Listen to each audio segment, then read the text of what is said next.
Fiquei composto nesta zona e chinata para o mal que eu cantei prazer.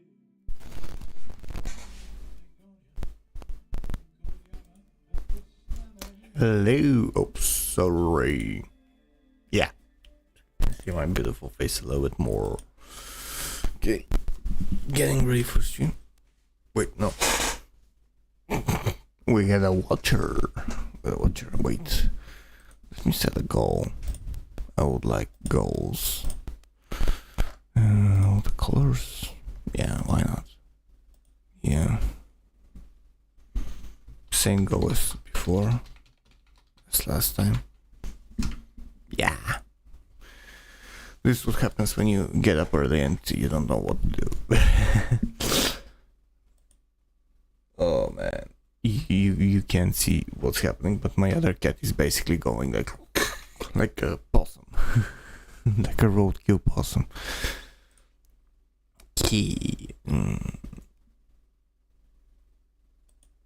So I had actually several thoughts today that kind of overtook my head, but one thing that I've been like missing out on, thinking about it constantly, and that was because of 8-bit Eric. I'm gonna show you in just a bit. Nostalgia, like nostalgia for me is very real because of the times that we've had, especially in gaming, also in movies and entertainment. Like currently we are swamped by not just by low quality products or bad movies, bad games, but they're bad in a way that how to put it, it's deceitful. It's trying to make something that is identifiably and quantifiably bad, like it's huge flop, and trying to make it look good through media and to blame other people. And I don't, at least from what I've had as an experience throughout my life, we didn't used to have that. Like if a movie flopped and if a movie was bad, it was bad. That was it. Everyone would vote with their wallets, and if no one wanted to see this movie, or let's say some people saw it, they told their friends and etc. They would not watch it. Like if the marketing was bad, and this was a time with like much different, to say the least, opportunities to market. You had to use other movies, like older movies, to present your trailer. I remember just what was it? So I was buying not buying, sorry, renting VHS tapes from the local video store for a day to just watch Power Rangers or Beast Wars. And there was like there were movie ads and ads within these VHS tapes that you would watch only before the episode. Sorry for apologies for the yawns, but still haven't taken a sip out of this baby.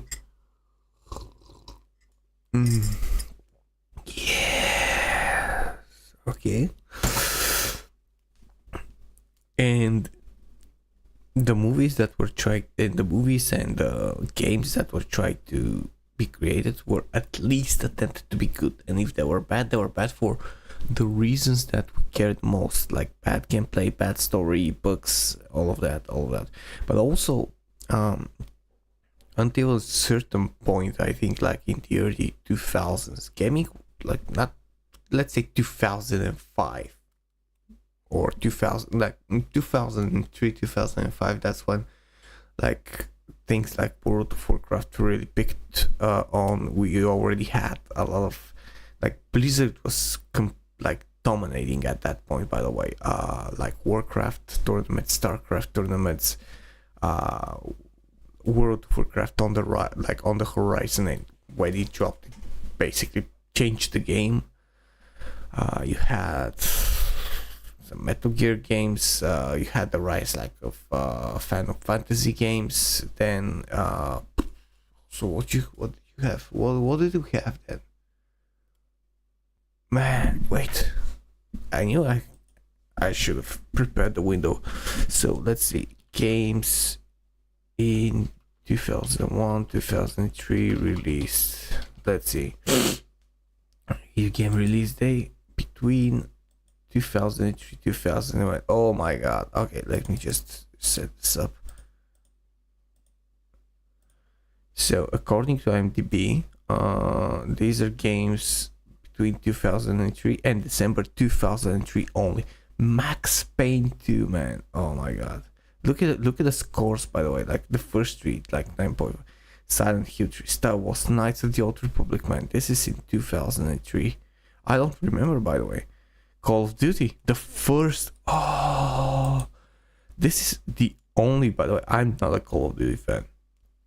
This is the only Call of Duty that I've religiously played and finished, I think, 3 or 4 times. Oh man, I'm going to play the shit out of this, man. The shit out of this. Oh man, I remember all of these things. That game, man. This and Medal of Honor, the first Alien Assault. Yeah, I think it was called. These 2 games were top. Manhunt, come on. James Bond 00, Tron 2.0. Jam Postal 2, man, Postal. Enter the Matrix, something else that I missed at the time, but that was still before I had a PC, so the PC, like the games that our PC club, like the gaming computer club had, were very, very,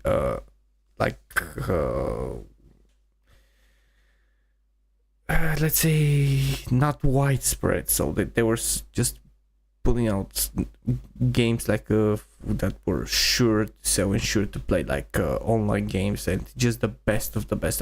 Need for Speed Underground, man, that's my personal favorite Underground. I like it more than Underground 2. Fight me for it. True Crime, Indiana Jones and the Emperor's 2, man. Look at all those. This is Devil May Cry 2, which, yeah, that was a flop, and people are not were not particularly happy. The rating shows, by the way. But yeah, that was because the game was bad, and then Devil May Cry 3 came along, and one of the best Devil May Cry games. The Return of the King, man. Oh, I remember playing that game. Man. Look at it. Like, if you're someone who is old enough and you see this video, if you're on, comment and just tell me, like, the feelings that you get. Look at it. Still, the graphics are not that bad, by the way. Not that bad. Oh, this is the mocap. Damn. Like, I don't know if I play these games now, they will be as good as I remember. Like, it's enticing. A lot of the nostalgia is kind of like seeping into, and you just remember the better times. And these things were like, gaming was still niche, was still relatively niche, especially in these parts, especially in the Balkans. It was still a niche thing we actually didn't get a lot of these games until much later, like, because here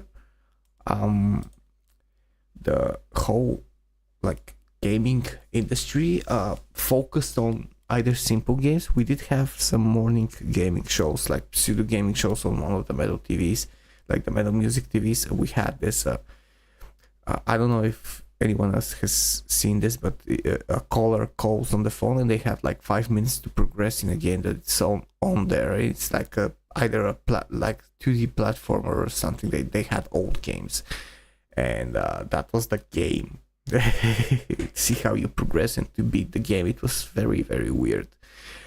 But we didn't have like a lot of these games like going public, like to be sold and stuff like that. It was still very, very niche. You only had 1 or 2 places to buy a console or something, and a lot of people were still playing Sega. I was playing Sega consoles back then, and a very few select people, like not select, but people who could afford it at the time,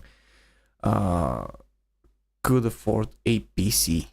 And like, I'm talking about like pre-made PC, like building your own PC. No, nothing like that. And we also have one of my favorite Star Wars games being released in 2000. I forgot, like I haven't like checked the release dates on a lot of games, like Star Wars Jedi Knight Jedi Academy. This is to this day one of my absolute favorites. Like, amazing. Jelly free. Look at it. This is Rise to Honor.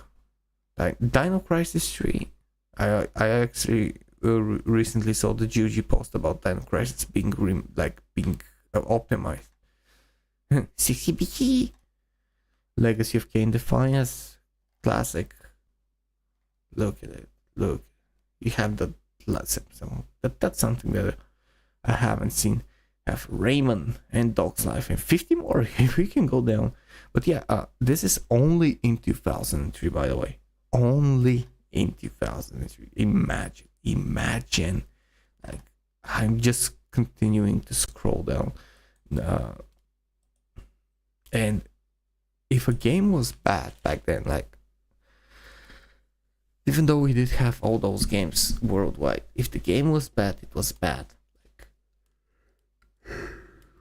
You didn't go, oh, this is because of the audience, or at least I haven't seen any of that.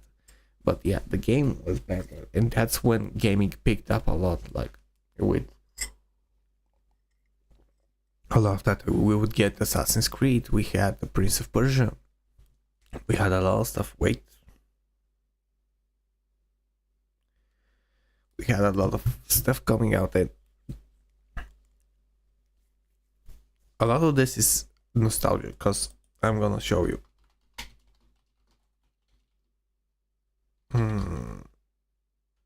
Yeah. So I'm going to show you the... Where is it? Yeah.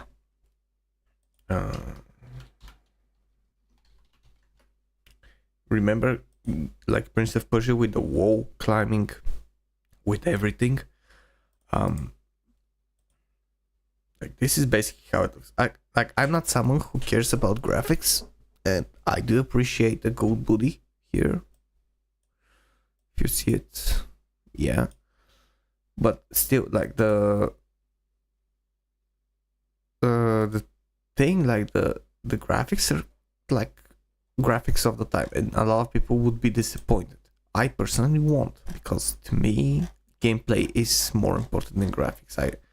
I'm someone who can play, like, let me give you, no, like, I don't know if anyone has played this. This is an amazing game. It's absolutely an amazing game. I think you can beat it in about an hour or something. Like, yeah, and this is me, 5 hours. So if you speedrun it, you can beat it not in 1, in 2 hours.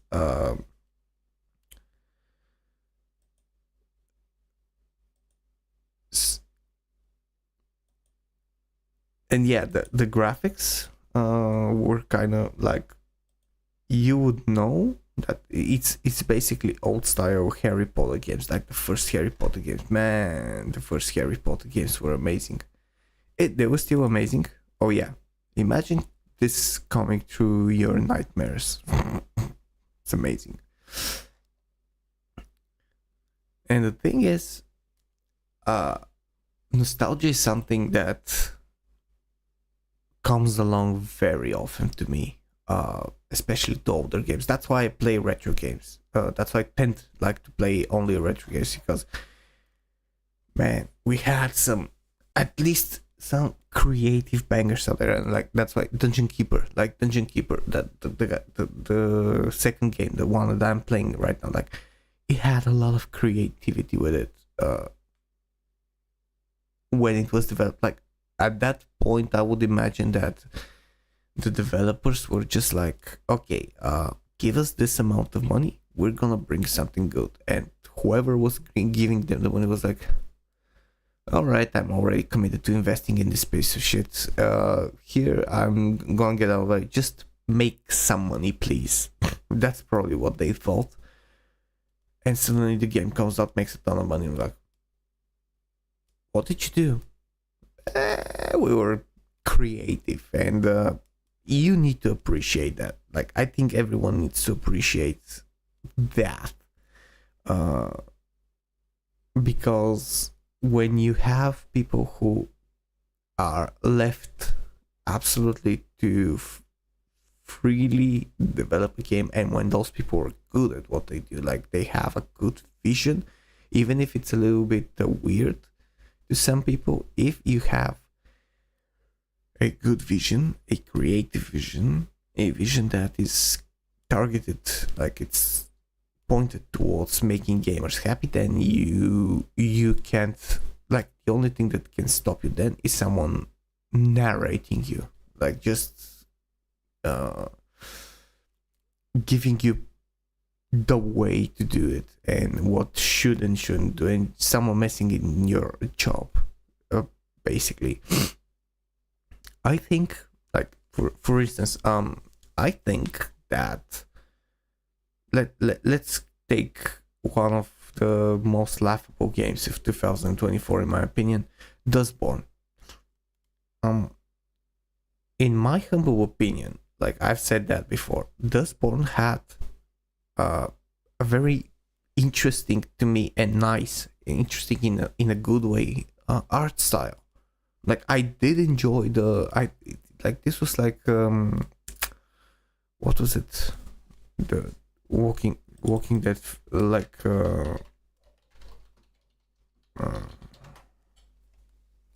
that style a little bit.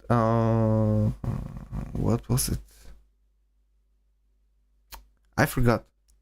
Telltale, yeah, the Telltale style art, which, yeah, it wasn't exactly as that. It was a little bit more not exactly what I would consider like Telltale style or quality, but it was still good. The art style, I would never say that the art style of Dustborn was bad. Like, I'm not saying the character design, not saying anything, but I'm just saying the art style, the way, like the specific technique that the game was made on, like visually. This, in the right hands, let's say with someone who would actually be able to tell a compelling story or have interesting characters, would be an amazing game. Same thing as South of Midnight. I just read that, like, because yesterday I was uploading a video about South of Midnight, and I'm actually very confused about the game because it doesn't look bad. It doesn't look woke. Yet the studio is woke. Everything else is like a lot of things around it are woke, and especially the like, I think it was their narrative director that said that she hates, like, she doesn't like white people, and she's racist against Asians and all of these things. But still, the game itself didn't look bad. Okay, well.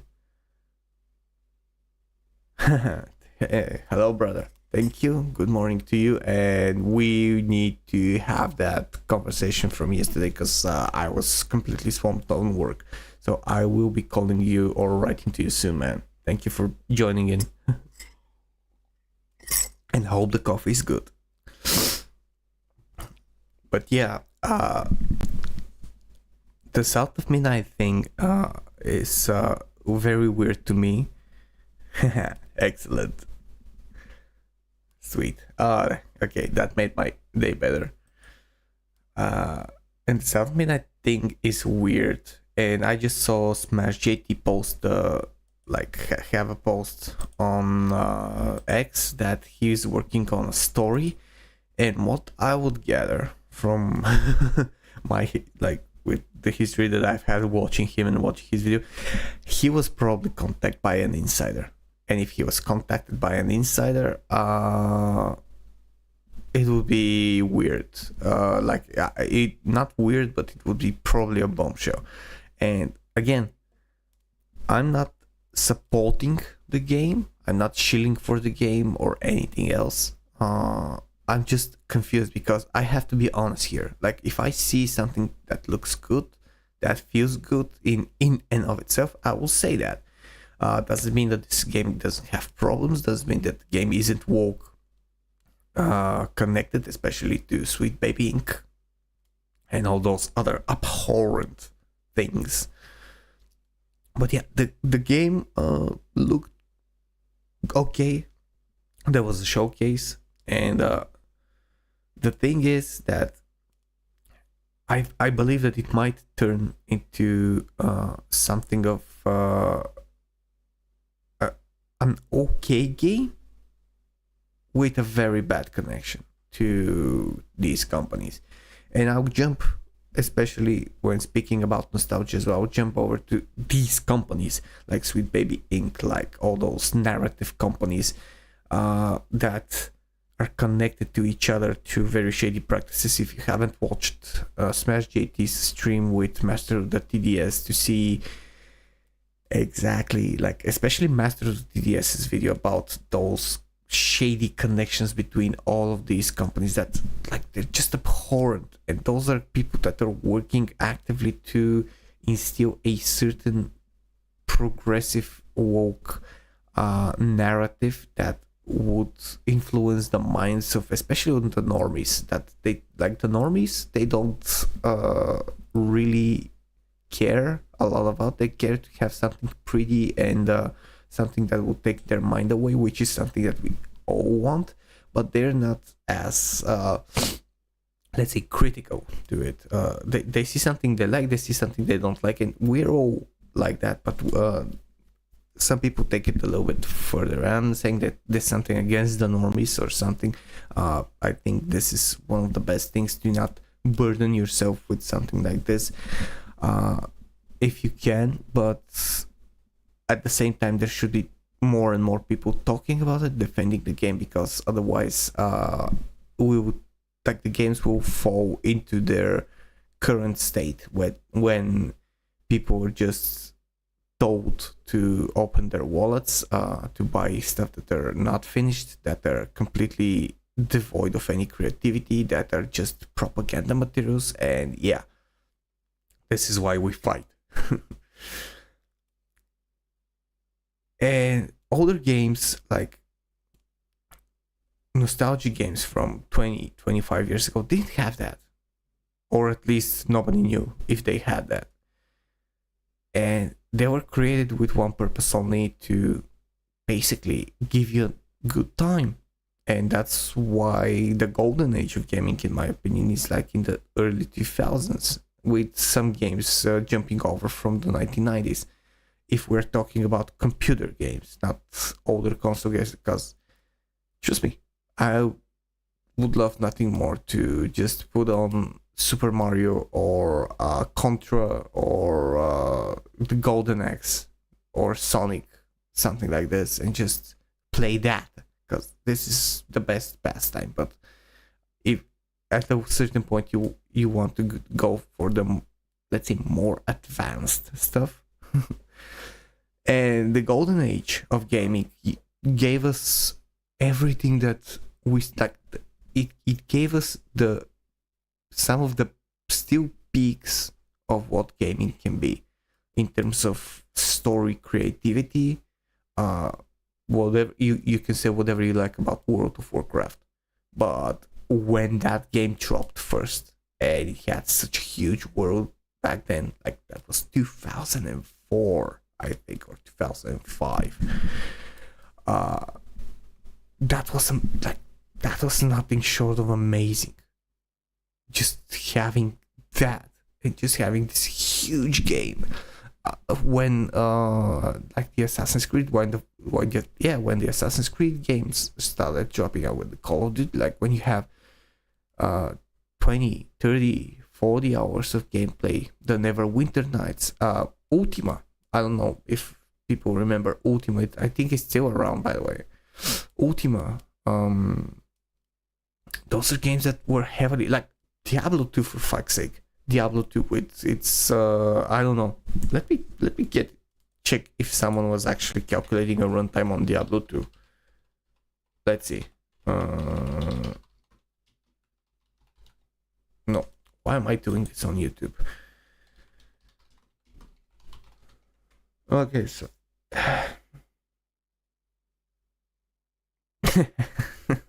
someone was very speedrunning. This is what it says.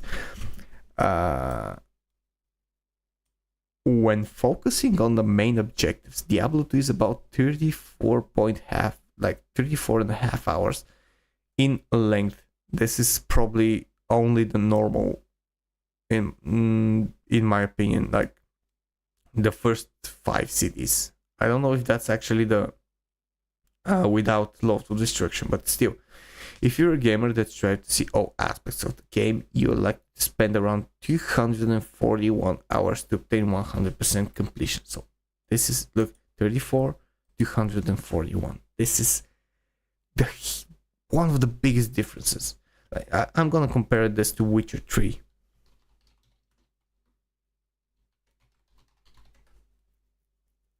So Witcher 3 takes the average player around 53 hours. I don't know what average players, but I'm for sure know that you're not going to have just 53 hours of this game. When focusing on The Witcher 3 is 51 and a half hours. Bullshit. If you're a gamer that's tries to see all aspects, you like to spend around 174 hours. This is complete bullshit, by the way. 174 hours to me is, I'm sorry, too low. This is like, the game is way above 200 hours, and I think this is without the expansions, because the expansions are, let's see, actually, Blood and Wine. Okay, let's see, 15 to 40 hours. No, excellent. This is basically a game. It's still longer than South of Midnight. Hearthstone, 10 hours. Again, if you're only going with the main objectives, probably skipping the full conversations in each and just be very quick in your decisions. Maybe you can do 10 hours.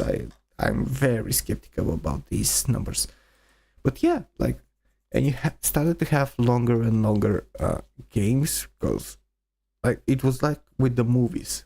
I think it was the Critical Drinker that once made a video about longer movies, and it was connected to the Titanic. Like, movies used to be 80-90 minutes long tops, like most of the movies, and having a longer movie was like, nobody's gonna sit for that. And then Titanic dropped, and it was one of the most successful movies at the time. Then afterwards dropped the Lord of the Rings, and like the average runtime of movies started to go up. Like 2.5 hours was beginning to be something very normal, and that was very good, because more people were interested, and it would show that more people were interested in actual escapism or for a longer period of time at like as a in one sitting. and yeah, and at that time, at those times, like the early 2000s, everyone started to, in the whole entertainment, started to strive much more to expand that niche, because when before you had a lot of like the developers wanted to have their gaming fan base and to expand it, it was still going on like very niche, and it was progressing fast. Like the 1990s again was still an explosive year.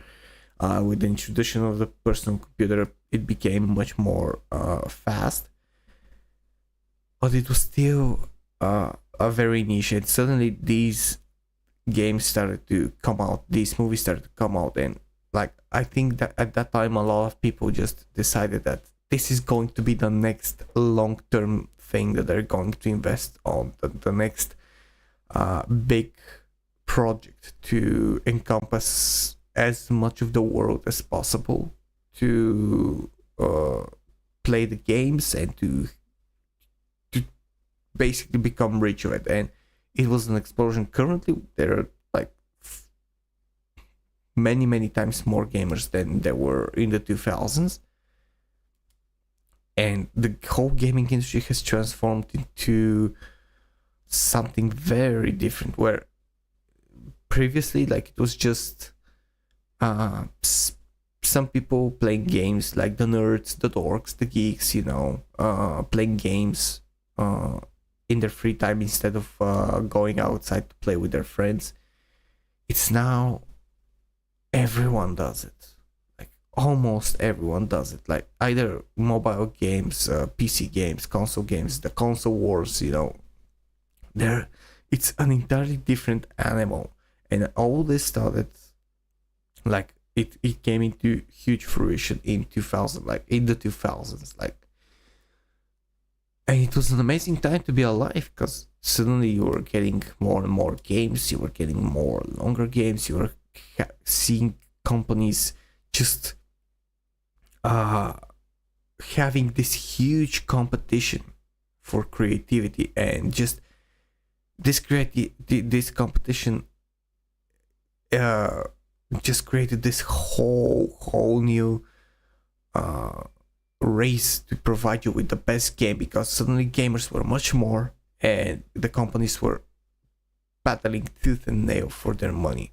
And again, if you see the games from that time, you would see why. I think that like at the very best end of 90s up until 2000, and let's say 10, 12 was the golden age, like of modern gaming, not of the entire gaming, but the modern game. And then we started to see the decline. Still, we're seeing to this day amazing games. We're still seeing games that are just mind-boggling. Black Myth Wukong is one of the examples that I would give on the top of my head. Stellar Blade and those things, that they're amazing, but they're becoming a bit more like small bursts of good creativity, and a lot of the games are currently not in a good place. Like a lot of the big companies that gave us our best experiences in life are not at this time doing good. Just see BioWare, see Ubisoft, like the Microsoft franchises. Like just they're not doing good, and they're not doing good because they were infested. But that's another topic. Like we have talked about this, and the nostalgia factor comes very, very strong when I remember how a game was just a game. Like it didn't have any subversive messages to push an agenda. It wasn't trying too hard to be this extremely mind altering thing. It was just designed, and the core of it, the entire game, was designed for one purpose and one purpose only: to entertain, to give you that escapism, whether it will be for 5-6 hours, it will be for 50-60 hours. The company was just going on the train of entertainment, and their whole motivation was to create a better game than their competitors. Sorry. And yeah, pretty much that's what it used to be. Now it's pretty much like one of the things that I'm not seeing from big game companies is their competition against each other. Everyone is like either playing nice or they're in some cahoots, and they just don't want to talk at each other. I think that this shift that they're trying to exclude gamers and continue to do so is very bad for them, and we are actually at the end game currently because we had some major wins in the past few months in terms of driving out the political messaging and the woke and all of that.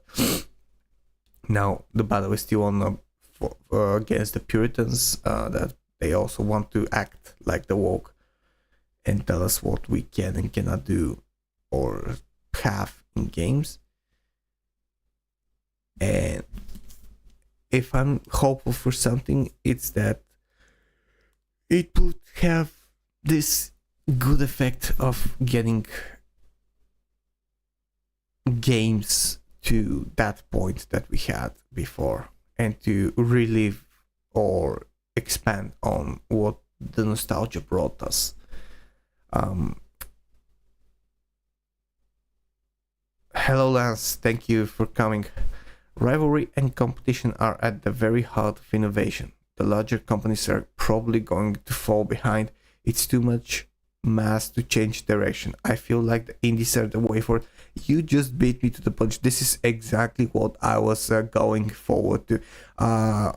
So I just yesterday. Wait, I'm gonna find Smash JT's post because I think this is where I saw it.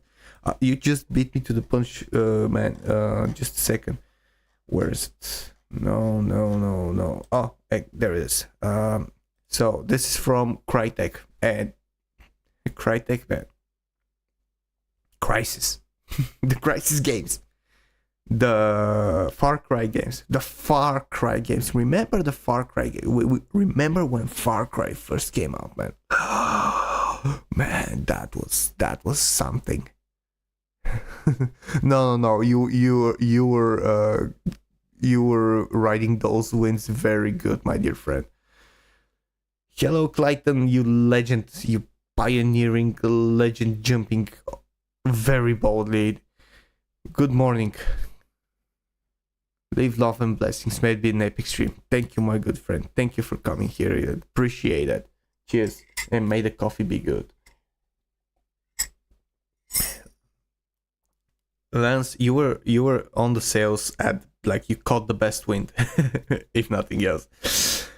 So this is from Crytek, and I'm gonna read it because this is like these streams, just so you know, something to put out there, and I'm probably going to have to clip it if I remember. These streams have no direction that I do. I just want to connect with people and just going around in circles and like in all different directions when it comes to just having a topic, a general topic, and they're all connected stuff that, in my opinion, happen. Yes, Chancy. Let's go. Like so many of our peers, we aren't immune to the complex, unfavorable market dynamics that have hit our industry this past several years. It pains us greatly to share today that we must lay off an estimate 15% of around 400 employees. So those are 60 people. 60! Imagine 60 people. The layoffs affect development teams and shared services. Damn. This has not been an easy decision to make, as we deeply appreciate the hard work of our talented teams after putting the development of the next Crisis game on hold in Q3 2024, we have been trying to shift developers over to Hunt Showdown 1896. So yeah, and at the end here, wait, while Hunt Showdown 1896 is still growing, Crytek cannot continue as before. Well, yeah, bad decisions and layoffs. That's what happens when you have bad company decisions. And I haven't delved into Crytek a lot, but any company that needs to lay off 15% means that it hasn't been doing all that great on their product. Even after ongoing efforts to reduce costs and cut operations, this is basically the Ubisoft. Like, it's like reading the Ubisoft message or BioWare messages. We have determined that layoffs are inevitable to move forward. Crytek will offer affected employees severance packages and career assistance services. Like, imagine, because I don't know what severance packages are in of other countries, but let's say in my country, you can go up to 10 gross salaries, like basically almost a year worth of salaries. So I don't know what severance packages are, but imagine if it's cheaper in the foreseeable future to pay 60 people much more money than you would have paid them per, like, for the next 6 months, potentially, instead of just leaving them and just pushing them to make a good game. We firmly believe in the future of Crytek, which with Hunt Showdown 1896, we have a very strong gaming series and remain fully committed to its operation. We will continue to expand and evolve Hunt Showdown 1896 with great content and drive our strategy for Alien CryEngine. Man, this is bad. This is bad. Crytek was a pioneer, man. Like, pioneer. Like, I don't know. It's weird. And yeah, exactly what Lance told in the chat. Big companies are spent, like, creatively. They're spent. They chose to be spent and chose to have other companies narrate for them, because they were like these old elephants that they still had this massive following, but probably were afraid that their current following is growing older and will be moving out of gaming. So they were tricked into having external companies go, we have a modern audience that will surely come and be your new audience for the foreseeable, let's say, decade or quarter of a century. But you need to change this and this and this. Let us help you. Let us guide you to this new era of gaming. I'm sure they were talking like that, like a fucking snake here on the shoulder. Like, that's what happened to Ubisoft BioWare. I'm sure. I'm completely, like, I will bet my left toenail that these kinds of conversations took place when the shift started. And because they're such big companies, as Lance mentioned, they won't be able to shift back in time. Like, we're a month and 1 week away from Assassin's Creed Shadows, and Ubisoft stocks continue to fall. They're below 11 currently, and they had several days where they closed before 11 euro. In the last month, that's 1 euro down from their stocks, which is around almost 9%. Like, imagine, like, I know that 1 euro or $1 sounds very, very little, but when your total stock price is like 12, losing that one is a much bigger deal than losing it when it's 50. And when that game drops, like, first of all, they're currently running scared in circles.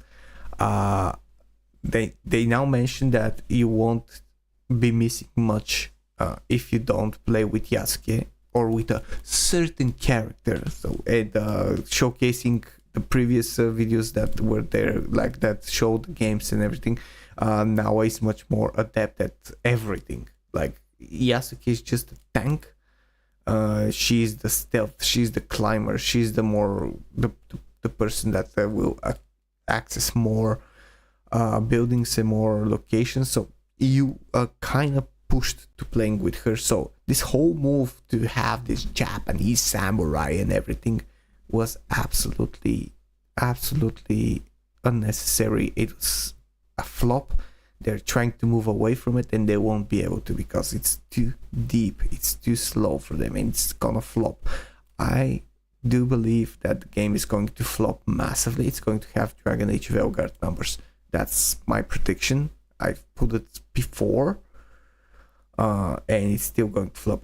I think I saw somewhere that the budget is well over 200 million. So, yeah. And yeah, as Lance said, indie games are the future. Current indie games, because apart from what Master of the TDS revealed, that there's a union of some sort that is trying to control indie games as well, so that from the beginning they're indoctrinated. There are a lot of indie developers that just don't give a fuck, and they currently, because they're smaller, because they're more agile, because they can move around, they are noticing the change, the shift in what gamers want, and they're going to present us with what we want.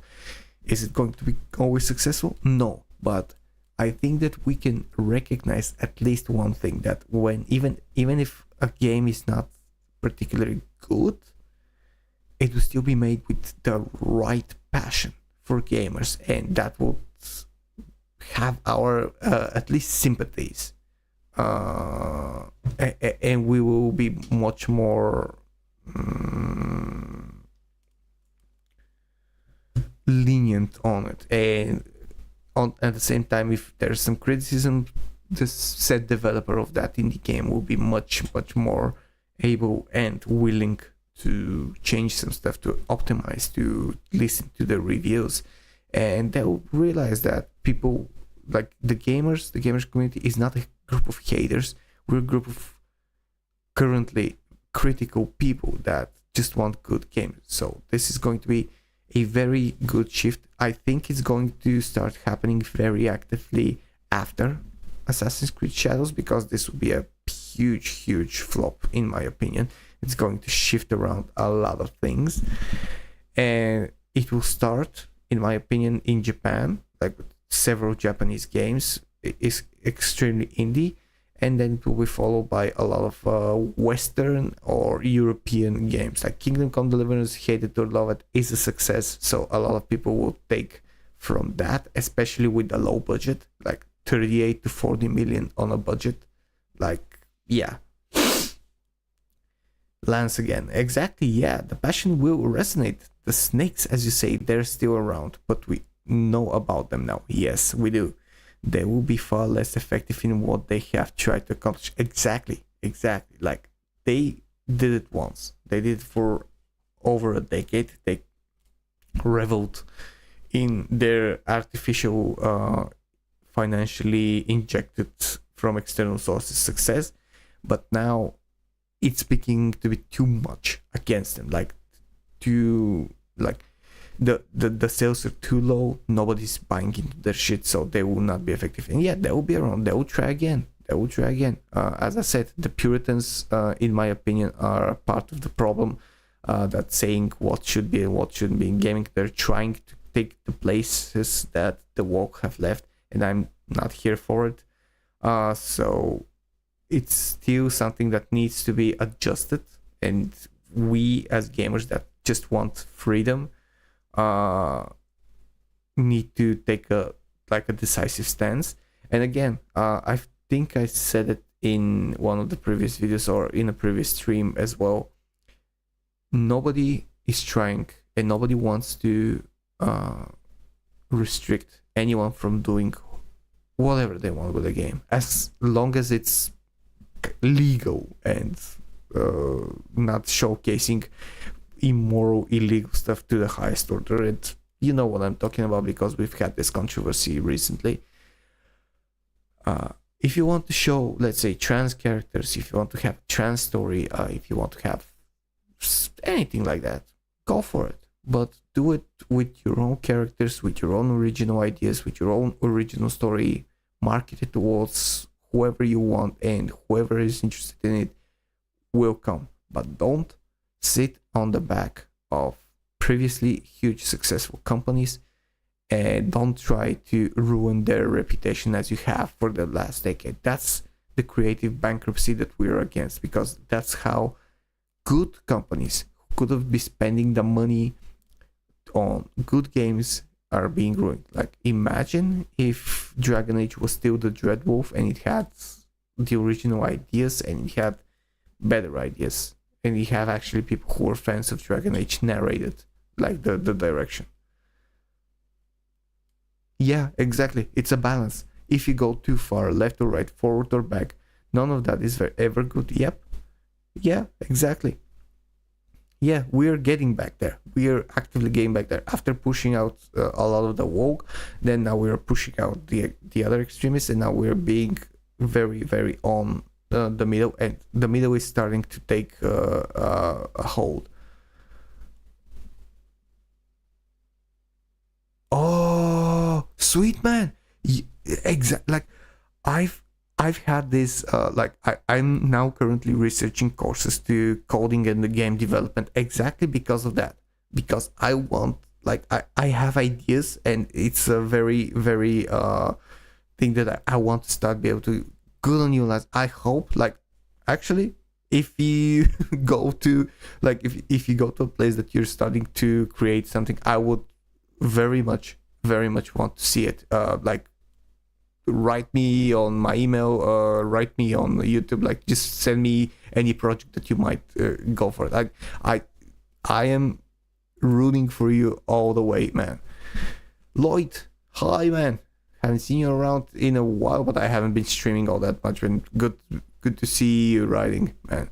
They won't be creating their own woke intellectual properties for tourists, I think, right now. First of all, they know no one wants Dustborn and Concord. The goal is to indoctrinate. Yeah, but that's the thing. The thing is, especially with Dustborn, that it was revealed that it had actually government budget.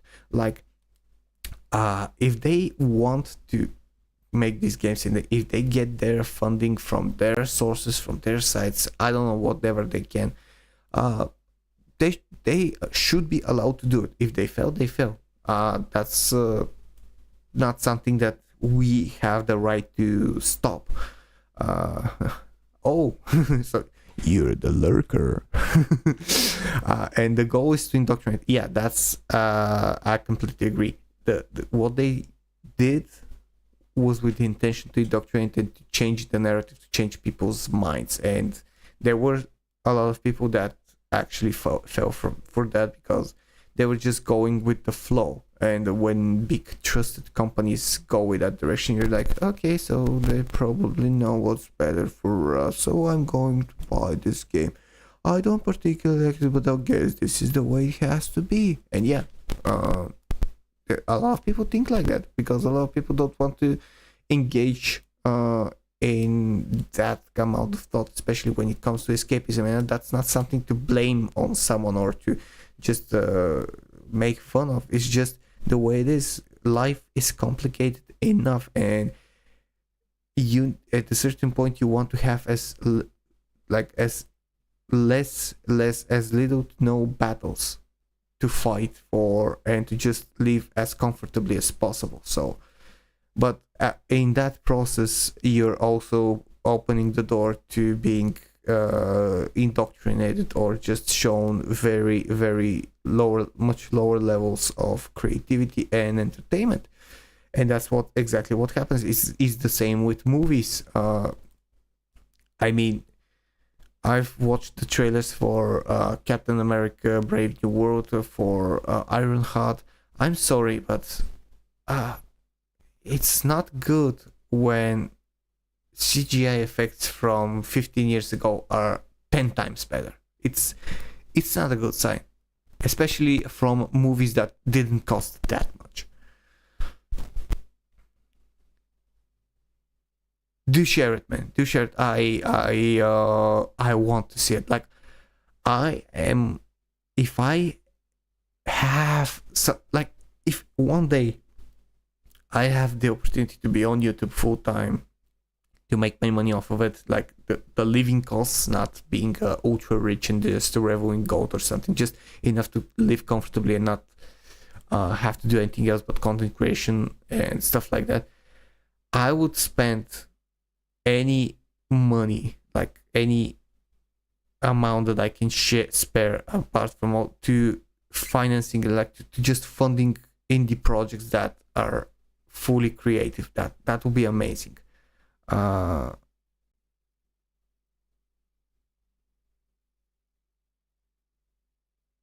Yeah.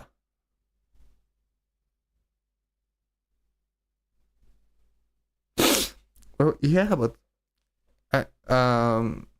Lloyd, I agree with you. But at the same time, it would be good to have your franchises that like the franchises and the games that we grew up with return to I'm gonna use that term, return to form. I mean, whatever we can say about BioWare, in let's say BioWare, I want a good Mass Effect. Like I know that like they're working now with the next Mass Effect. Hopefully they finish it, and I want it to be good because Mass Effect is something that I hold very dear, and I want a good Mass Effect, and I want it to be a continuation of the trilogy, and to be a good story, to be well crafted, just like the Mass Effect trilogy. That's what I want. And if they can change the direction and do that, they at least if they don't save themselves, at least they're gonna go out with a win on the gamer side. And yeah, if the games, if the companies become more and more woke, you can choose the games for gamers. But again, this is something that currently I have a confusion with because with South of Midnight. South of Midnight is inherently from a studio that is deep in the woke. Like Compulsion Games are deep with SBI. They have these abhorrent directors and people in America that are racist that just unhinged to the point. But yesterday, when I watched the showcase of on Xbox and just listened to them talk about the game and what thing is, there wasn't anything inherently woke, and the game looked okay. It didn't look fantastic, but it looked okay, decent. You know, it actually looked like it was worth the money. Yeah, it's short, and that's something that still grabs me because at $40, 12 hours of gameplay is abhorrently low for me. But still, it didn't look bad in the way of what you would expect from a game that is created by such a woke studio. And I will be playing it. I will be playing it just out of sheer curiosity. I admitted, like when the first trailer with the zombie skeleton musician or some spirit there with the blues, it was amazing to me. Let's just catch up. I used to want them to change. This is from Lance. It took a while to realize that they would have done so on their own if they were going to. It's sad that so many IPs we grew up with have or will be ruined. Yeah, sadly, a lot of them will be ruined.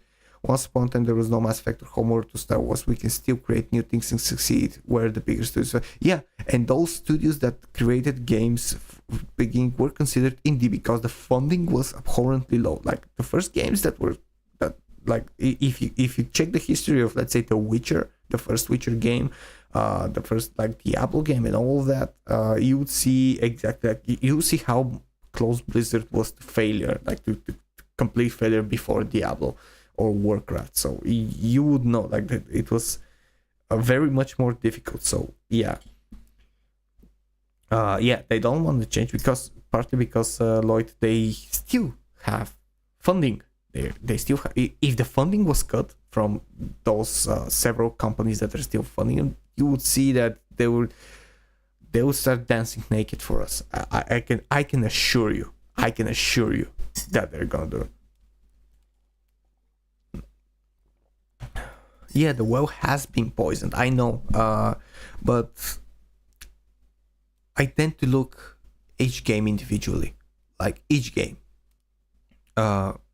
because a gem can exist in a pile of shit. That's something that I stand by, and I know the well is poisoned, and you're probably right. It's gonna be woke. You're probably completely right, and it's probably gonna be woke. But again, until I see it, I won't believe it. I still like, until I see gameplay for The Witcher 4, I won't, and like the story and everything, I would still hold out that the trailer looked good and that it might be a good game. Like, might be bad, might be good, but I'm not going to judge until now. Oh, I'm currently playing Mass Effect 2, by the way. It's one of the games that I play off stream, like just replaying the good old stuff, because I've played it for 5 or 6 times. I'm currently on the loyalty missions. I think, no, I didn't do Thane's loyalty mission, but I did Zaid, which was like always a hard choice to make for me. I'm going to be doing Miranda's loyalty mission soon, and like the fact that the game like Mass Effect 2 revolves around loyalty missions and stuff like that, and it's so cool because those missions and those quests are so well written and so well made. It's just, it shows you what good creativity with enough budget can do. Yeah, like Witcher 4, we only have limited information. I have argued that people who are against the progression that Ciri is going to be the new protagonist, like, read the books. Just read the books, and you'll see that this has always been Ciri's story. Yeah, exactly. Make you care for them. Like, man, I watched, just like you, I watched another, I don't remember which YouTuber it was because it randomly pop up. Wait, I think it's going to pop up because he's amazing. I love what he does. Let me just check if it will show me one of his recommended clips. Come on, he's now playing Mass Effect Andromeda. He just finished Mass Effect 3, but he has the full list of like very long videos that he streamed. Yeah, the Kingdom Ace, like Ace, like the card, the Ace of Space, Kingdom Ace. He's playing Red Dead Redemption. He's playing Mass Effect, and I've been watching him when as I was on work, and he just his honest reactions to everything that happens in Mass Effect is just awesome.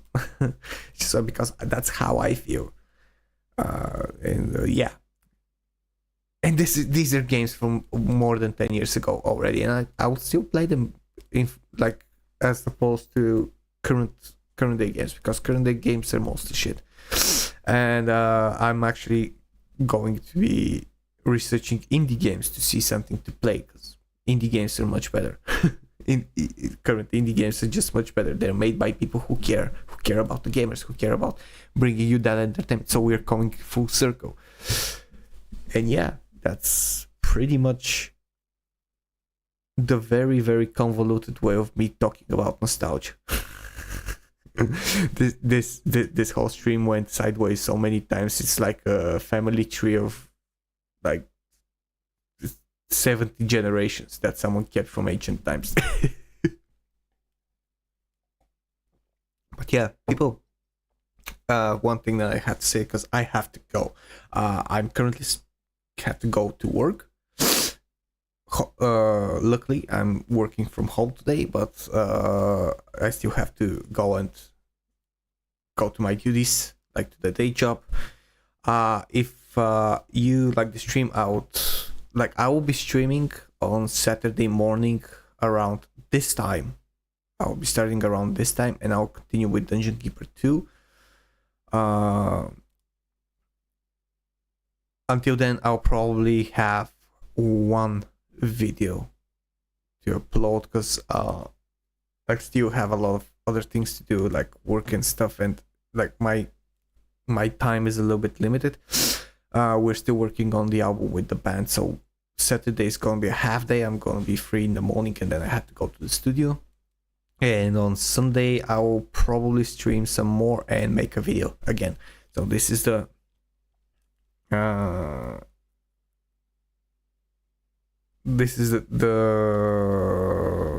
sorry, brain fart. This is the pseudo schedule that I'll be having.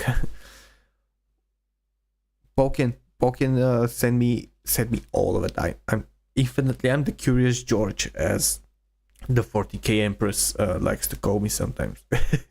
Curious George. I'm always curious. I'm always researching some stuff. I'm George, but not George of the jail. It will work. It will work. We will make it work. We have the technology. Okay, so thank you very much for being on stream. Thank you very much, Lloyd, Lance, Clayton. Thank you, and everyone who is probably or hopefully in the chat. Thank you very much as well. Thank you for being here. Thank you for listening to my rambling. If you enjoy everything that I do, check out my channel. Check out my campaigns on Patreon here. If you want to join my guild, the DiscussThing Guild, click the join button. I think it's like $1 or $2 for the first year. So if you want to become part, I'm tending to upgrade and post a lot of membership stuff as well. Thank you very much. Cheers and stay fresh. Bye guys.